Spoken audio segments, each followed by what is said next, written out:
Hello and welcome to Quarterlight, your car brochure channel, and in today's episode we're continuing our Mazda story with the Mazda 929.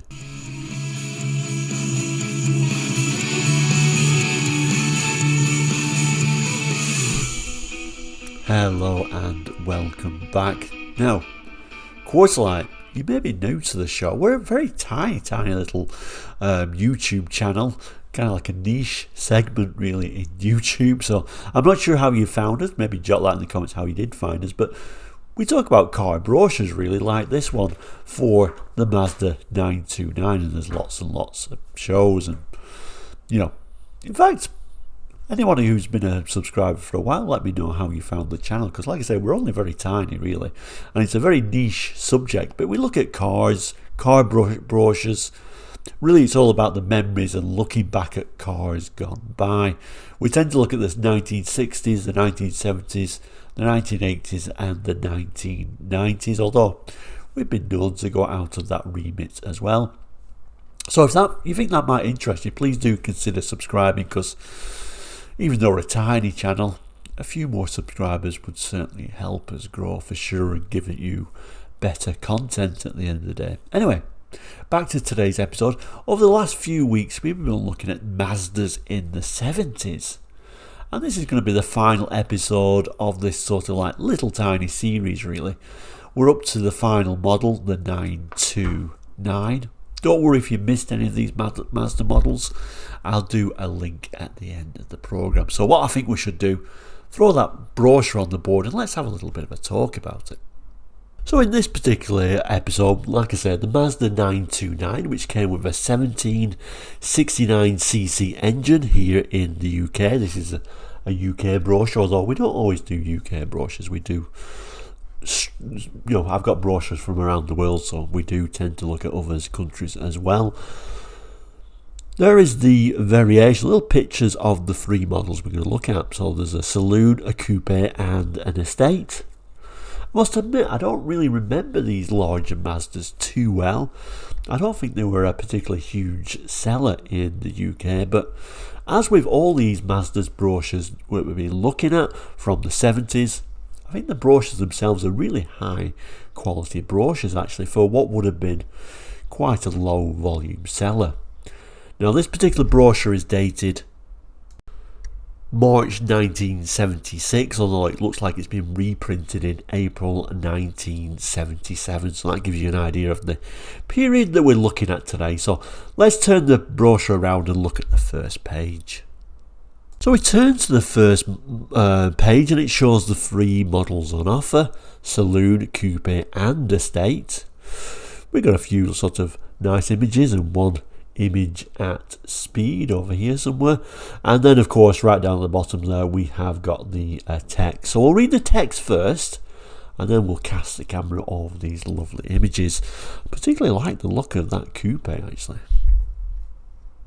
It tells us, introducing the Mazda 929, all the style, luxury and performance of a big car in the form of a compact 4-door saloon, 2-door coupe and 5-door estate that are economical in a lot more than petrol consumption. All three are designed to be easy and inexpensive to maintain, and like all Mazdas, each 929 is built to last, so you'll get a lot more out of a 929 than your last car. I wonder if that's a little bit of a poke at maybe people coming over from British Leyland and thinking they want a more reliable vehicle maybe. I'm sure they caught a few of those unhappy customers and obviously went from strength to strength as they proved the reliability, although at this time, the 70s, rust was a big issue for Mazda in the UK, but I don't think it was any worse than any other cars in the 70s. I think the 70s in general, I'd say the majority of cars had rust issues of some description. It tells us, just as you'd expect from one of the world's most advanced car makers, the 929s are beautifully engineered too. The coupe, saloon and estate all share the same 4-cylinder 1769cc engine. It has a 5-bearing crankshaft for smoothness and a cross-floor aluminium head with overhead camshaft for high efficiency.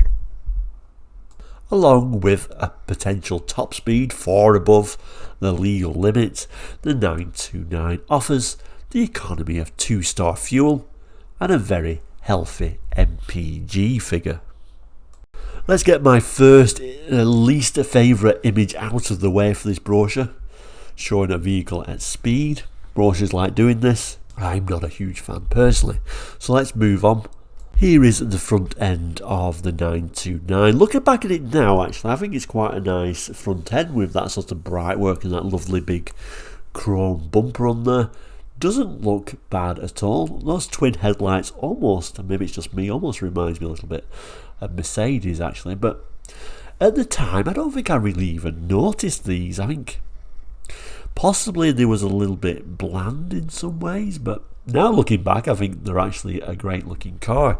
Moving down, a look on the inside, almost like a walnut looking dash actually. It looks quite nice and a very unusual steering wheel design to go with it. A little bit of a look at the Coupe version, which looks almost identical I think as the saloon. Obviously when we look down the side it is different though. And yes, of course they have to throw a little image at speed for the red Coupe as well. Moving on. From the side, I think they're a little bit more interesting actually than from that front shot, I must admit. Very unusual styling, isn't it? This crease going down here and then this broken piece, I actually think looks quite nice, giving it sort of like a more purposeful look to that rear end, I think. And this unusual little bit of a kick is certainly unusual as well. Overall, I think that's not a bad looking car for the 70s. And then the Coupe version, again, not a bad looking car. I think from the side this is probably the most attractive of the three, although you will notice we are using quite antiquated suspension setup, looks like leaf springs at the back though. I think overall, a lot of sort of like American influences, I think, in the styling. The estate looks very practical. Again, they've gone for this unusual crease and this broken parts, giving it quite a purposeful look, I think. And like the Mazdas we've seen previously, doesn't look like it's a silver wheel. It looks like an unusual colour that they're actually using on the actual wheels and then putting these sort of beauty rings on them, which seem to be certainly a bit of a Mazda feature for the time. Quite like the design of the rear end. They've gone for quite a sloping back, so they've obviously gone more for looks than practicality, although obviously there's a lot more space in there than you will get in the saloon. Moving on, we get more lovely images of the 929. We'll start with the text though, and then we'll move our camera around the page. Petrol consumption is the only penny-pinching feature of the 929s. Look at the comprehensive specification. The large glass area is tinted, there's a heated rear window and 3-speed wipers. 1 speed gives intermittent wipes for intermittent rain. The laminated front screen has the added advantage of a built-in radio aerial that won't fall victim to vandals or a car wash. Inside the 929s there's a lot more than leg and elbow room to make you feel comfortable. The front seats adjust and recline, and you'll find armrests on each door and ashtrays front and rear. All round there's luxurious yet hard-wearing cloth upholstery, wall-to-wall carpeting and a full through floor heating and ventilation system that includes a 3-speed blower. The fascia is similarly well equipped. There are warning lights for the oil pressure, ignition, handbrake and main beam.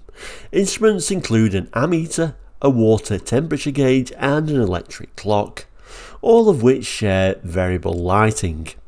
The safety first telescopic steering column has a sporty 4-spoke wheel and an anti-theft lock, and for odds and ends there's a lockable glove box. Apart from the heated rear window, reversing lights and cigar lighter, the electric functions of the 929 are controlled by 2 steering column stalks. One stalk operates the twin headlight flashers and main beam, dip, plus the indicators, 3-speed wipers and twin jet washers. The other stalk controls the parking and headlights. The 929 Coupe, the sporting choice.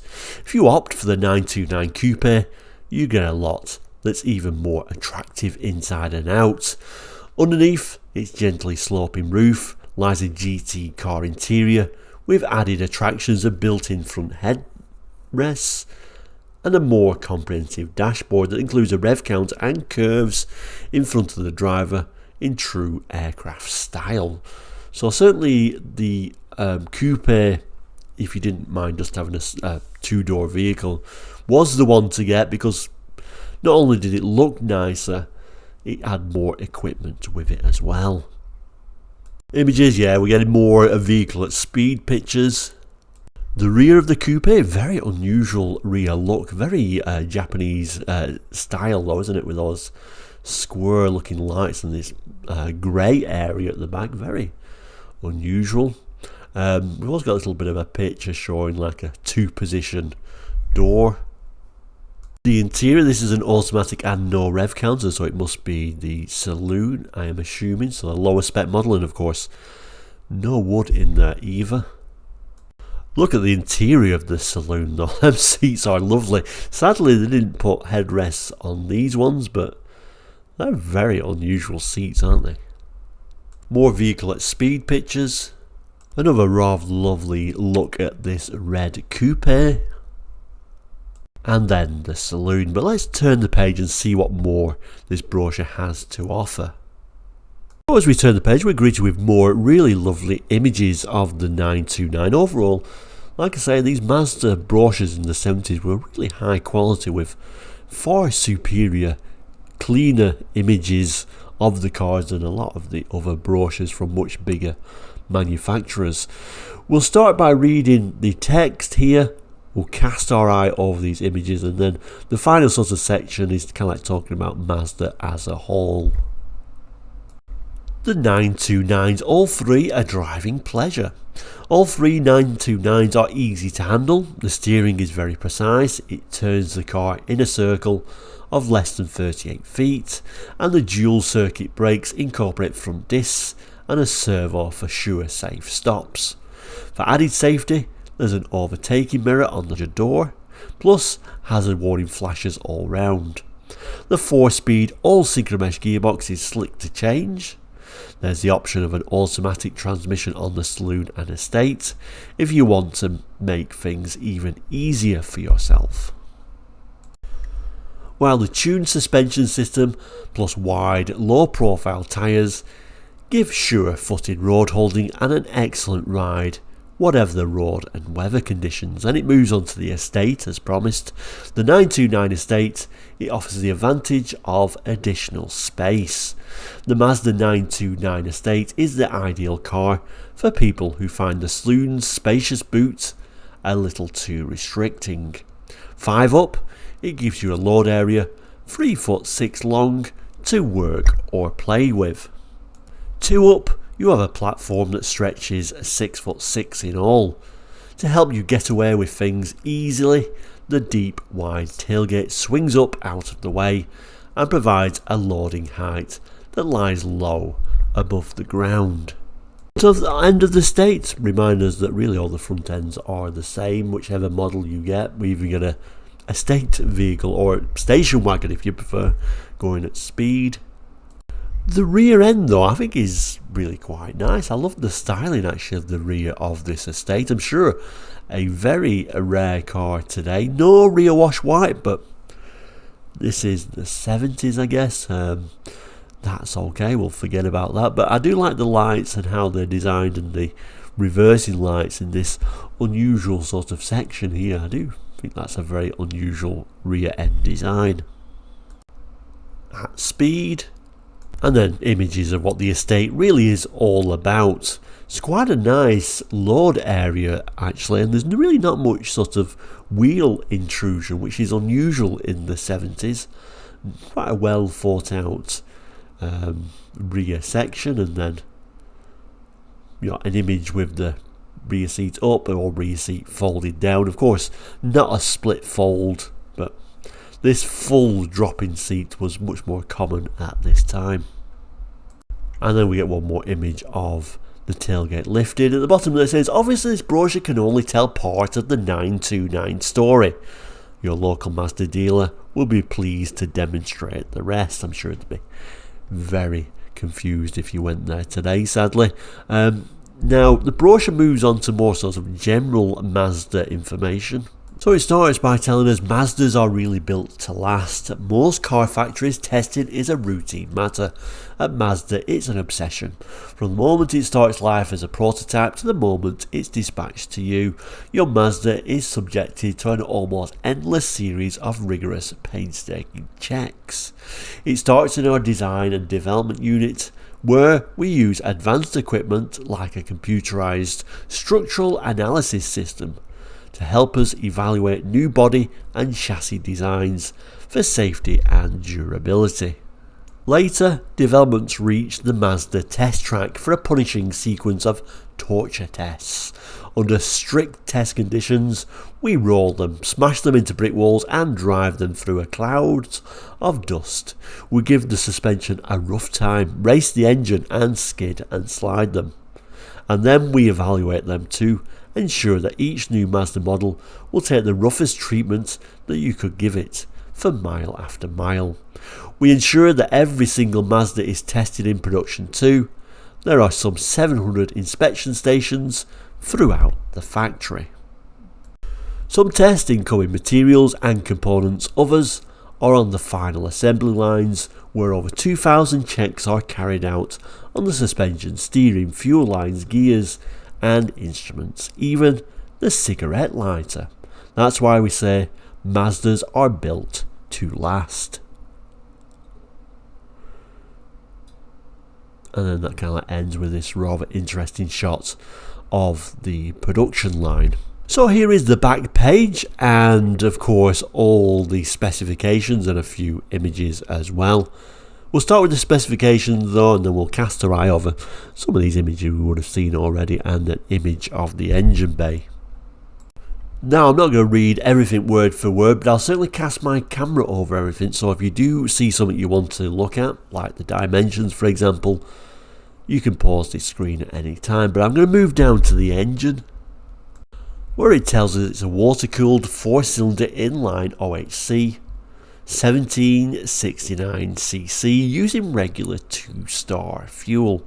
Carburetor, downdraft 2-stage 2-barrel, fuel pump electric, air cleaner paper type, or paper filter type I should say.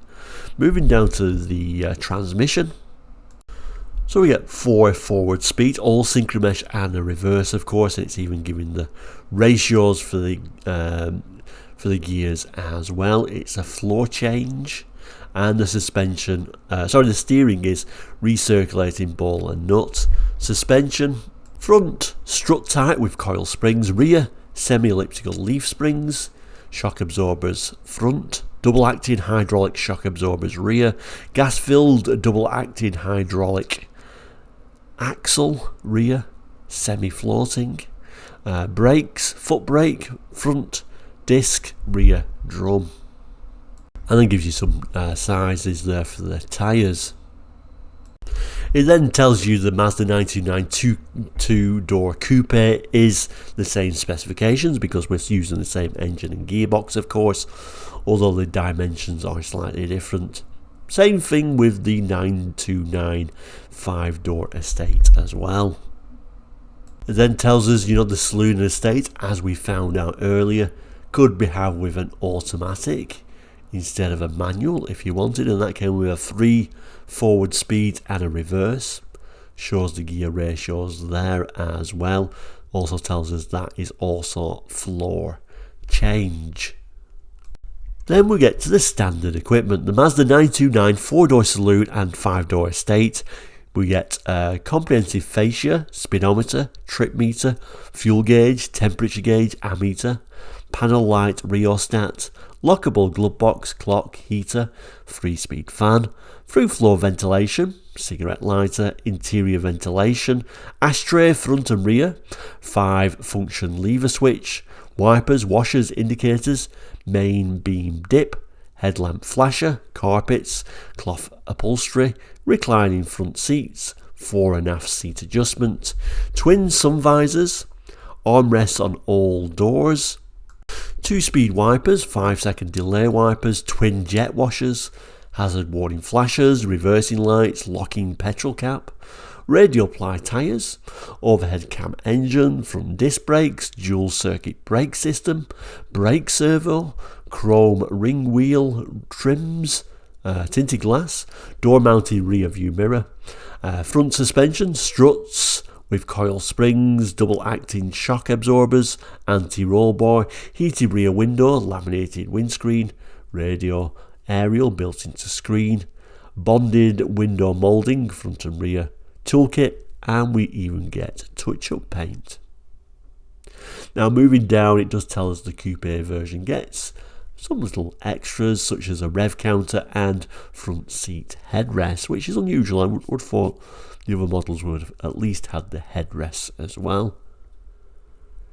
But a reminder, this is a UK brochure there, Mazda Car Imports GB, Tunbridge Wells, Kent.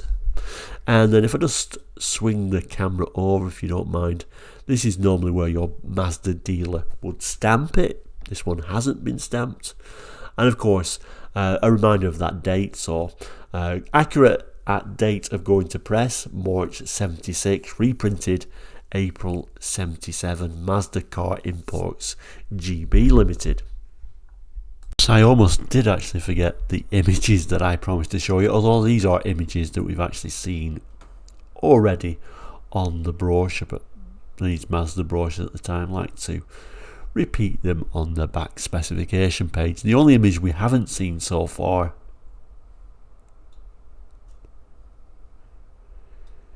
is that lovely little engine bay image, and kind of like a reminder how nice it was when you actually could lift the bonnet or hood up and actually see the engine. Here showing the 1769cc Mazda unit. So there we go, no Mazdas next week. We'll move on to something different, but I hope you've enjoyed looking at these sort of more obscure, less well known maybe, less remembered Mazdas of the mid-70s. Thank you so much for watching Quarterlight today and the Mazda 929. Do you remember these? Did you even own one or just had a ride to school in one? Let me know in the comments what you thought. But we'll end, as we always do, by saying please do consider subscribing. It is all completely free, helps us grow, helps you find the episodes you want to see. And thank you for those who have subscribed, it really does mean a lot. You can also become a member if you want. There is a fee involved in there, although I'm not sure exactly how much it is, but it's only a low amount. I think I tried to make it as cheap as YouTube would allow me to make it, really. We've only got a couple of members at the moment, but I would appreciate more members coming, but obviously that's completely optional.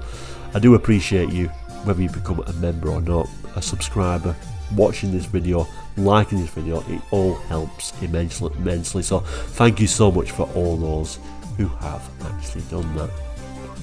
Thank you for watching the show today, Quarterlight and the Mazda 929. Thank you so much. Please do all take care out there, no matter what you're doing, and we'll see you very soon. Goodbye.